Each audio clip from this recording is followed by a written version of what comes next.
कोई आसान काम है? अब दिलचस्प किस्सा बताऊं कि जब कोल घोटाले का आरोप लगा और चूंकि उस वक्त कोल का चार्ज इन्हीं के पास था, जिस वक्त प्राइम का मसला मिनिस्टर था, के पास इंचार्ज थे वो। चार्ज थे, तो उन्होंने डायरेक्टर सीबीआई को बुलाया और उनसे कहा, कहा कि भाई पहले तो समझा कि क्या क्या है, फिर उन्होंने कहा कि आप पूरा इन्वेस्टिगेशन करिए बिना किसी भाई, क्योंकि आपको ये नहीं समझना चाहिए कि इसमें प्राइम मिनिस्टर के पास चार्ज था तो आप इसमें कहीं किसी तरह कोताही करें, और आप इसको लॉजिकल कंक्लूजन तक ले जाइए,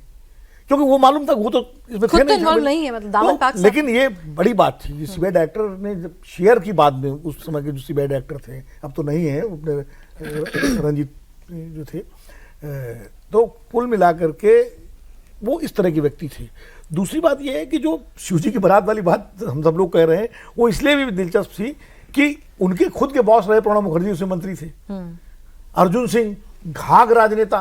मतलब जिनसे सभी उनसे हैवी वेट। देखिए अटल जी ने गठबंधन राजनीति इस देश में बहुत सफलतापूर्वक चलाई, लेकिन अटल जी जब प्रधानमंत्री बने तब तक अटल जी इस देश के सबसे बड़े टावरिंग पर्सनालिटी थे, टावरिंग, और उनके जो गठबंधन के नेता थे सब उनके सामने छोटे थे।